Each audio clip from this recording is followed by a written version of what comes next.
les professionnels s'adaptent. Cette agence s'est par exemple lancée dans la location entre particuliers. Contrairement aux applications, le loueur sélectionne uniquement des véhicules récents.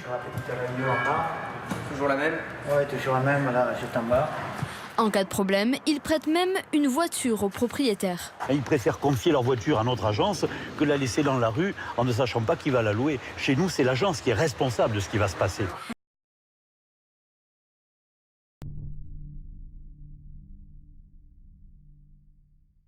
Propre véhicule.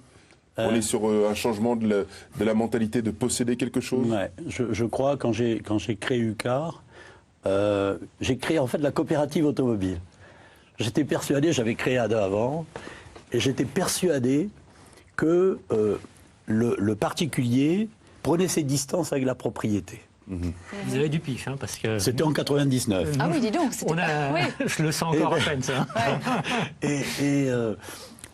Et je me suis dit à ce moment-là, si on prend la distance par rapport à la voiture, si on n'est pas obligé d'en être propriétaire, si la voiture n'est plus la prunelle de ses yeux, alors on va devenir plus rationnel et on va finir par la partager. C'est pas normal qu'on utilise une voiture 5% du temps. C'est vrai que c'est incohérent, mais bon. La voiture est toujours disponible. Alors, et en fait, on n'a pas un problème de voiture. Je suis convaincu qu'on n'a pas un problème automobile. On a un problème de vieillissement du parc automobile. Et je vous entendais tout à l'heure parler de revenus d'économie. Ouais. Le problème du vieillissement du parc économique, on ne pollue pas parce qu'on est méchant. On pollue parce qu'on n'a pas les moyens de faire autrement. On pollue parce qu'on n'a pas les moyens de se payer une voiture neuve.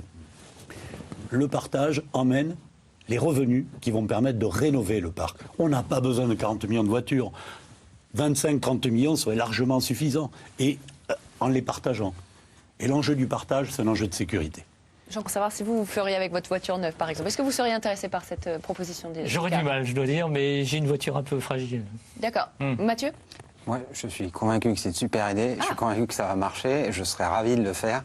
J'utilise ma voiture 2 jours par semaine. Ah bah voilà. Et donc je suis un très bon client. Vous serez bon client. Pierre? Je trouve que c'est une solution très urbaine, donc très bonne pour ceux que ça va toucher. Moi, ça me touche pas. J'ai du bazar dans la voiture. J'ai les sièges auto. On ouvre mon coffre, ça montre ma 3e pièce. Voilà. Tout, c'est pas possible. Et vous, David? Moi, sur une 2e voiture, oui. D'accord. Voilà. Ah ouais. Très bien.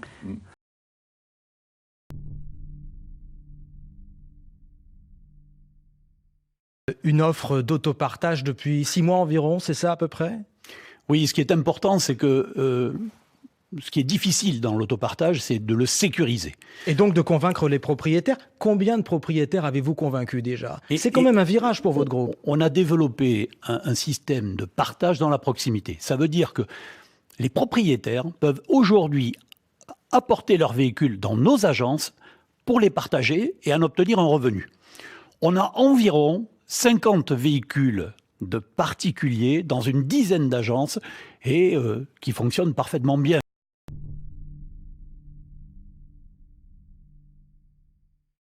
Et depuis fin 2018, un nouveau service, un nouveau marché que vous avez lancé, ça s'appelle l'autopartage. Je rappelle rapidement l'idée, après je vous laisse la parole. C'est de permettre à des propriétaires de voitures d'en confier les clés à une agence qui se charge ensuite de trouver des locataires. En fait, on est un peu bailleur de son véhicule. Faites-nous un peu le bilan de l'opération, puis rappelez-nous peut-être d'abord la philosophie qui sous-tend ce nouveau service que vous avez lancé. La philosophie, c'est que la voiture, c'est aujourd'hui une charge importante, et qu'on va la transformer en actif productif. Hein, il y a beaucoup de monde qui loue un appartement. Et aujourd'hui, très peu de monde loue sa voiture. C'est possible.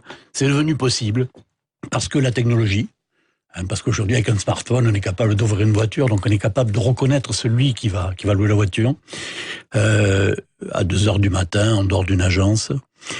Les mentalités ont changé. On a pris ses distances par rapport à la voiture. La voiture, comme prolongement de la personnalité, c'est terminé. C'est plus la prunelle de nos yeux. Et donc, comme on a pris cette distance, on est capable de devenir rationnel.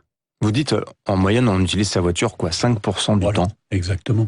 Quand je dis qu'on est capable de devenir rationnel, c'est pas tolérable d'utiliser une voiture 5% du temps. Quel gaspillage! Et le partage permet de ne plus gaspiller sa voiture. Et évidemment, le fait de trouver un revenu grâce à ce partage, pour le revenu de ménage, c'est une sorte de revenu sans véritable gêne supplémentaire.